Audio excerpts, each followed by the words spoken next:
0 degree असू शकतंय. डोकं खूप दुखायला लागले माझे. ती आग देखो, याक त्या 2 डोंगराच्या पलीकडे काय सीन आहे रे. गजब गजब नेचर आहे भाई. थांबून दाखवलं असतं पण ते यार.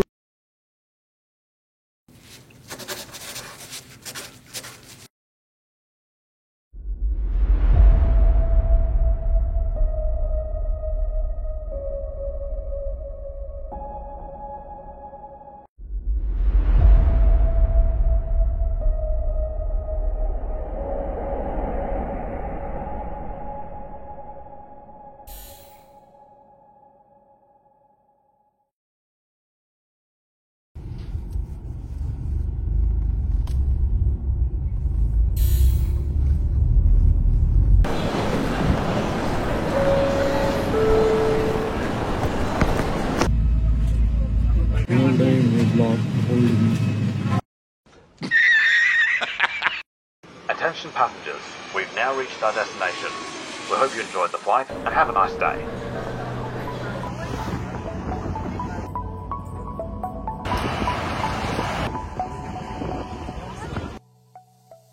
आता मी गँगटॉकमध्ये आहे. गँगटॉकला जर तुम्हाला यायचं असेल तर सगळ्यात जवळचे एअरपोर्ट बागडोगरा आहे. पूर्ण रस्ता आता खराब आहे. 4-5 महिन्यापूर्वी इथं काहीतरी फ्लड आला होता डॅम तुटल्यामुळे.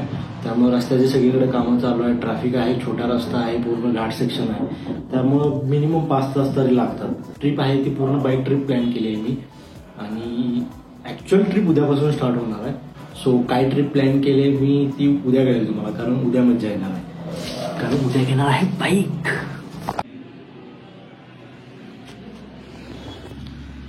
सगळं हेल्मेट ओलं झालंय.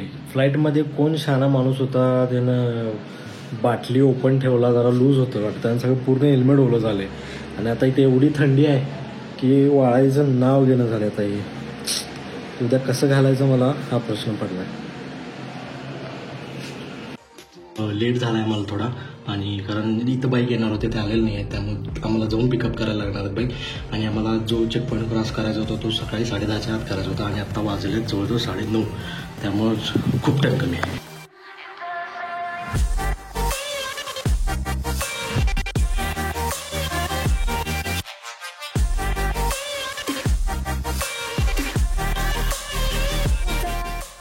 Hello mike check. चला इथून ऑल सेट आहे, कारण इथं चेक पॉईंट होता मागं. आत्तापर्यंत जे सगळं रेकॉर्ड करत आलो याच्यात ते पूर्ण काहीच वॉइस रेकॉर्ड झालेलं नाही आहे. वाऱ्याचा आवाज आला आहे, कारण माईकचं सेटिंग व्यवस्थित नव्हतं. आणि बघू आता, जर माईकचं सेटिंग व्यवस्थित झालं तर व्यवस्थित ऐकूल. कारण हे माझं इथं चेन माउंट नाही आहे, त्यामुळं वारं इथनं घुसायला लागले भरपूर. त्यामुळे सगळा आवाज खराब झाला आहे.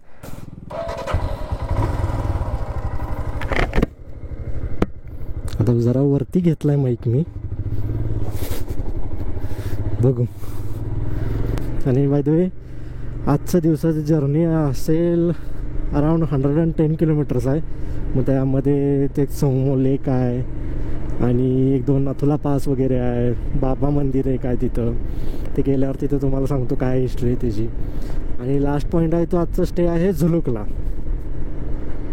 आणि ॲक्च्युली आमचं आजचा प्लॅन होता दुसरीकडे जायचा, लाचुंगला.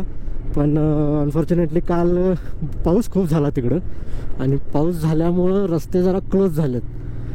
आता त्यामुळं हा आमचा नंतरचा प्लॅन होता तो आत्ता फर्स्ट आम्ही जातो आहे झुलुकला. तिथं आजचा 1 दिवस स्टे आहे. त्यानंतर परत उद्या गँगटॉकला येणार, कारण गँगटॉकहूनच परत तिकडे जायला लागते लाचुंगला. हा काय मस्त गेलं आहे. इथं वेदर कंडिशनचं काहीच सांगता येत नाही कधी काय होईल. आणि आता म्हटले झुलुकला की 0 डिग्री असू शकतंय, बघायचं आता. कारण आत्ताच थंडी वाजायला चालू झालेली आहे. गँगटॉकमध्ये एवढी थंडी नव्हती, कारण मी तिथूनच थर्मल वगैरे घालून निघालो होतो. तिथं कमी असणार वेदर म्हणून, टेम्परेचर कमी असणार म्हणून. पण तिथं गँगटॉकमध्ये एवढं घाम आला, आणि आता वाटाली की अनेक लेअर घालायला पाहिजे होतं, एवढं हे झालं आहे. आणि पुढं बर्फ दिसायला लागला मला, त्या कोपरमध्ये दिसणार नाही.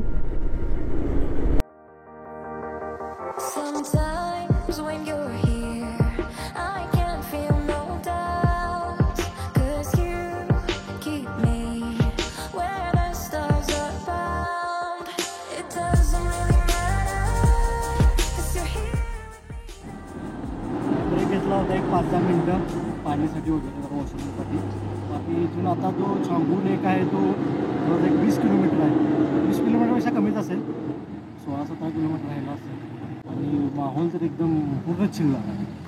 इंजीनियर है, अच्छा, PWD के लिए काम करता है. ओके. अच्छा नहीं है वो, एक्चुअली क्या होता है घूमने के लिए अच्छा है. आप हाँ. रहोगे ना, हाँ. इतना ठंड होता है ना, आपको लगेगा कि मैं अपने साइड में ही चला जाऊं. वो बस घूमने के लिए अच्छा है. मैं इतने 3 मंथ से हूँ, आज फर्स्ट टाइम निकला हूँ. अच्छा. फर्स्ट टाइम ही निकला क्योंकि वो वेदर बारिश सब होता है. हाँ. आज थोड़ा मौसम अच्छा था, देखा तो फिर निकला. आप लोग अच्छा मौसम में निकले हैं, अच्छा लगता है. हाँ, वही सब देखिए निकले. लोग ऐसे ही फंस के रिटर्न हुए हैं. वही. एक 2 जण भेटलेत आम्हाला आत्ता इथं. ते पण नाथुला पासलाच चाललेत आज. आणि एक जण त्यातला इथं झुलुगला आमच्याबरोबरच तिकडं येणार आहे, म्हणजे जिथं आमचा स्टे आहे तिथं. तो इथंच आहे, सिव्हिल इंजिनियर आहे आणि इथंच गँगटॉकमध्ये काम करतो आहे. खरं तो म्हणला 3 महिने झालं मी इथं आहे, खरं फिरायला आज बाहेर पडलो. जो समोर आहे माझा तो फिरायला आज बाहेर पडलो म्हणला. आणि तुम्ही परफेक्ट वेदर निवडला आहे म्हणला बाईक राईडसाठी. आपलं काम एकदम परफेक्टच असते कायम. एक पर्यायाचा पूर्ण रोड आहे ना तो, हे रोड बेस्ट आहे. थांबून दाखवलं असतं पण ते यार एवढं काय काय दाखवायला आहे ना, सारखं थांबू वाटते. आणि हे व्लॉग ना मोठे होणार आहेत, कारण फर्स्ट टाईम बघतोय मी, मोठं व्लॉग करतोय. नुसती बडबड चालू आहे, त्यामुळे हे व्लॉग मोठेच्या मोठे होणार आहेत.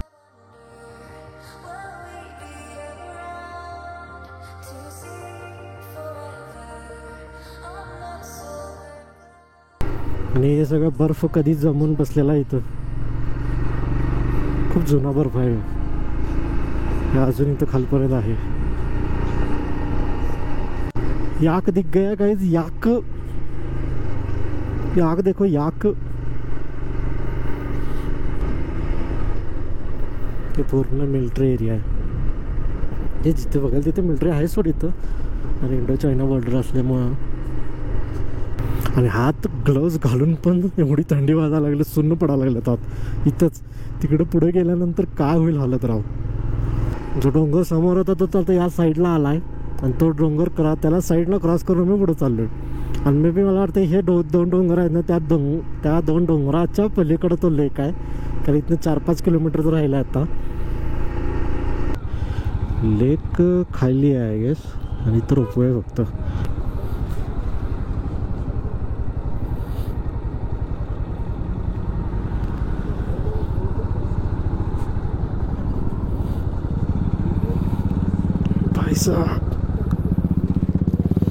क्या ही व्यू है भाई.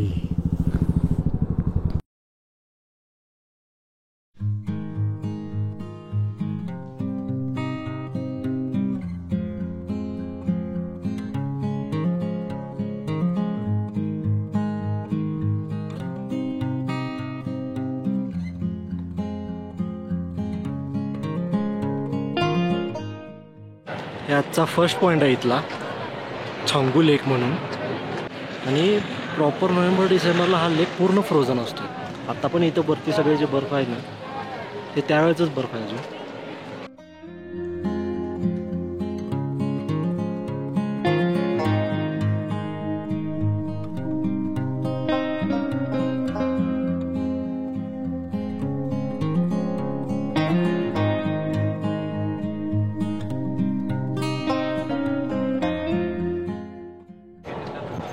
वरती रोपवे आहे, 15-20 मिनिट जायला लागतात. आणि कांचनजंगा पण आहे एक पॉईंट, पण तो आता बंद आहे पूर्णपणे. तर पूर्ण फॉग आलेला आहे तिकडं. पूर्ण लेकचा व्ह्यू दिसतो वरून. बघू जायचं का नाही. आत्ता सगळं नाक हात गोठ्याला चालू झालंय. ऊन आहे खरं, ऊन काय लागेना झालं. काय व्ह्यू आहे भाई साहेब. एक साईडला पूर्ण डोंगर आहेत जे बर्फाचे आहेत, एक साईडला काहीच बर्फ नाही आहे. अजब गजब नेचर आहे भाई. नाथुला पास आहे इथं आता 17 किलोमीटर्स आहे. थेंगू 4 किलोमीटर्स आहे. सॉरी थेगू. हे वरनं इथनं लेक दिसते पूर्ण.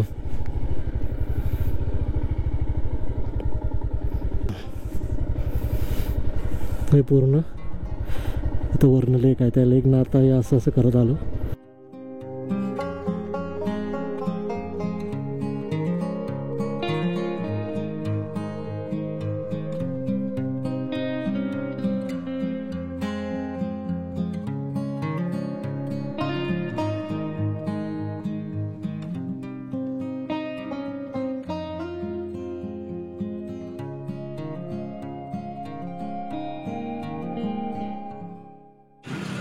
बाबा हरभजन सिंग म्हणून मंदिर आहे. ॲक्च्युली ह्याची अशी स्टोरी आहे की सिक्कीममध्ये भारत चीन सीमेवर एक जवान असाही आहे जो मृत्यूच्या 48 वर्षानंतरही बॉर्डरची सुरक्षा करत आहे. 1968 मध्ये सिक्कीमच्या नथुलाजवळ त्यांचा पाय घसरून घाटात पडल्यामुळे मृत्यू झाला व वरून वेगाने येणाऱ्या पाण्याने त्यांचे शरीर वाहून जवळजवळ 2 किलोमीटर दूर निघून गेले. असं म्हटलं जातं की ते आपल्या सहकारी सैनिकांच्या स्वप्नात आले व आपल्या शरीराबद्दल त्यांनी आपल्या सहकाऱ्यांना माहिती दिली. त्यांचे शरीर शोधण्यासाठी भारतीय सैन्याला 3 दिवस लागले. बाबा हरभजन सिंग यांचे शरीर त्यांनी आपल्या सहकार्याला स्वप्नात सांगितलेल्या जागेवरच मिळाले. त्यांचं शरीर ज्या ठिकाणी मिळालं त्याच ठिकाणी त्यांचे स्मारक बांधले गेले आहे, जिथे आत्ता बाबा हरभजन सिंग या नावाने एक मंदिरही प्रसिद्ध आहे.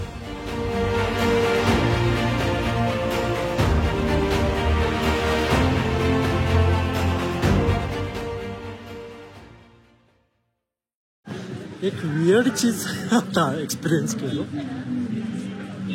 वॉशरूमला गेलो होतो इथं. किती डिग्री टेम्परेचर आहे माहीत नाही मला, बट जसं मी करत होतो तसं वाफायला लागलं. आता बोलताना जे वाफ येते की नाही, नवीन एक्सपिरियन्स मी केलो म्हटलं. वॉशरूमला गेलो नाही, जसं वॉशरूम करत होतो मी वाफ लागतो.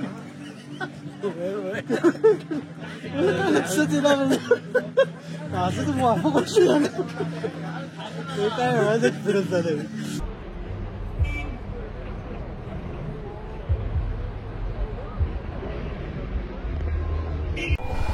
डोकं खूप दुखा लागलंय माझं. हे हेल्मेटमुळे दुखाले का कशामुळं माहिती नाही मला, बट बेकार दुखा लागले डोकं. बॅक साईडला दुखा लागले.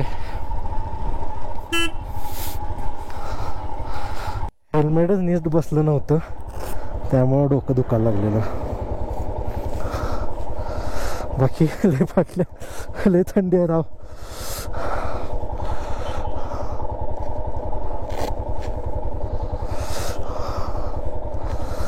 Let's go, windshield down.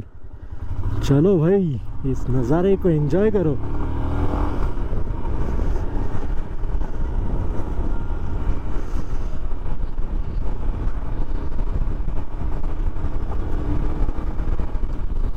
भाई काय पण म्हणा, ज्या आईला डोंगरात आलं आणि असं बरफ गेला ती खुश होऊन जाते यार.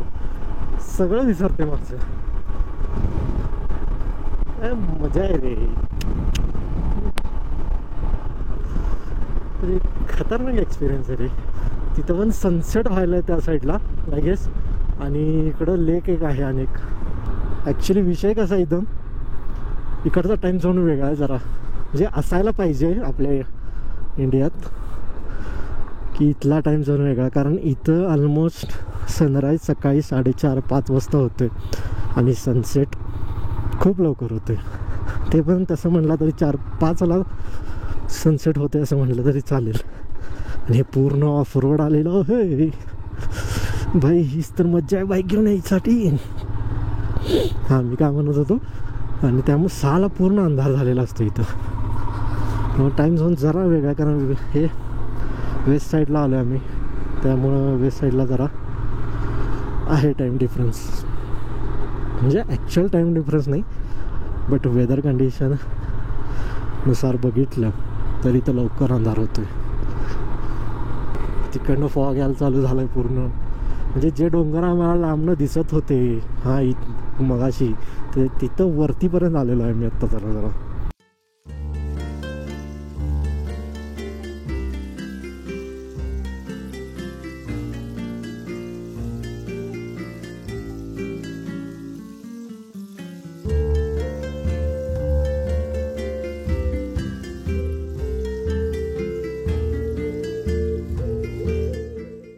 तर सगळी काही पत्र्याची घरं दिसायला लागल्यात सगळी. काय माहिती आहे कसं काय, असं कसं कुठलं गाव माहीत काय माहीत. Welcome to ancient town of कुप्पप. इट्स अ कुप्पप आय गेस.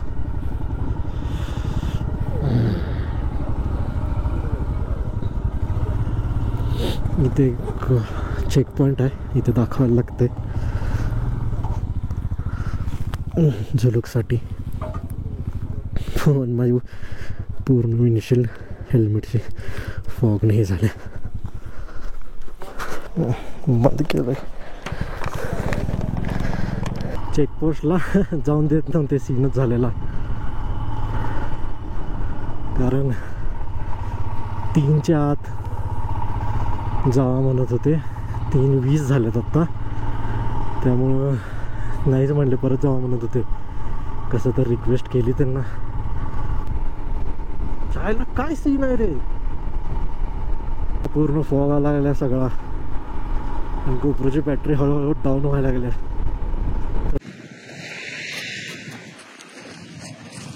जुनं बर्फ आहे, आता पडलेलं नाही आहे, पण थोडं थोडं स्नो व्हायला लागलं अजून. डोंगरात आणि इकडं दरी आहे आणि पूर्ण पूर्ण फॉग आहे. 20 मीटरच्या पुढचं काही दिसेना झालंय, एवढं फॉग आलंय.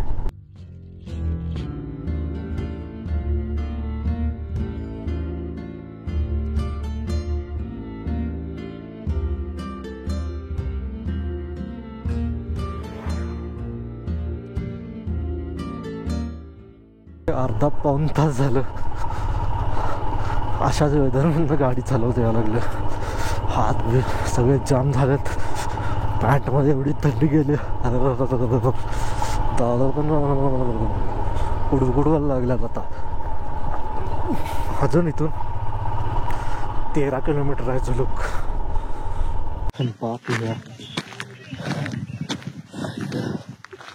पूर्ण आणि रस्ता छोटा छोटा होत चाललाय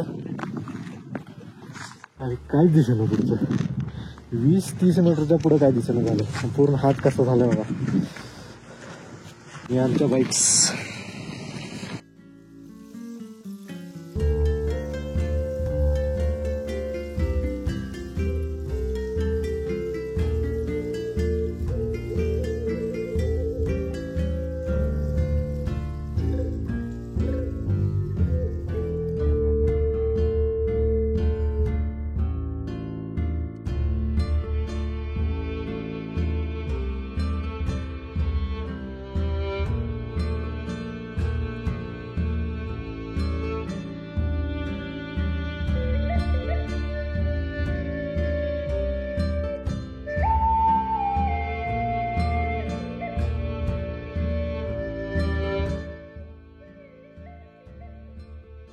झुलूकचं ॲक्च्युली मेन अट्रॅक्शन हे आहे, पूर्ण खाली झुलूक आहे आणि असा रस्ता आहे. जे वरना पण आम्ही आलोय वरणीकडून, पूर्ण असाच रस्ता आहे तो.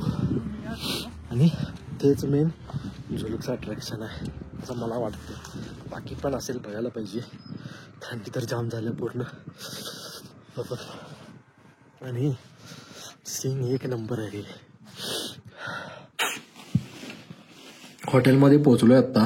4:30 वाजलेत आणि लाईट नाही आहे ॲक्च्युली इथं आत्ता. जरा काम चालू आहे इथं रस्त्याचं, प्लस पूर्ण डोंगरात आहे त्यामुळे व्ह्यू काय जबरदस्त आहे. आणि इथे येऊपर्यंत मध्ये फाटली, लिटरली फाटली.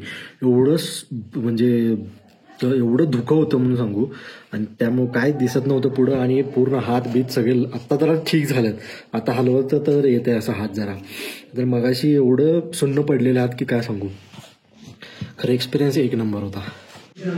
मस्तपैकी एक बाउल भरून मॅगी खाऊन झाले गरम गरम, जरा बरं वाटायला येतं. तर भजी एक सांगितले, कांदा भजी तवा मारायचं मस्तपैकी आणि गरम व्हायचं, झोपून द्यायचं. स्नो लायन झुलूकमधलं हॉटेल आहे आता इथं, नसते होमस्टे. तिथं राहिलो आहे आत्ता. चांगलं आहे तसं, कारण इथं तुम्हाला काय असं एकदम भारीतले मिळणार नाहीत. असतील पण माहीत नाही. बट कसं आहे, अशा ठिकाणी ज्याला तुम्ही येतं त्याला होमस्टे किंवा छोटे मोठे हॉस्टेल असतील ते तुम्हाला मिळून जाईल. वारं थांबले की थंडी नाही आहे एवढी. कारण जसं वारं चालू झालं, बापरे बाप, थंडी लई आहे. आणि एवढं सगळं आवरून ते म्हटलं 10 मिनटं जरा वॉक करून घेऊ. काय विषय आहे. आणि अजूनही 7 वाजलेले नाही आहे, एवढा अंधार आहे. सनसेट लवकर होतोय. तसं सनसेट आज बघायलाच मिळालं नाही, कारण येताना पूर्ण धुकंच होतं. आणि हे हॉटेल आहे इथं स्नो लायन म्हणून.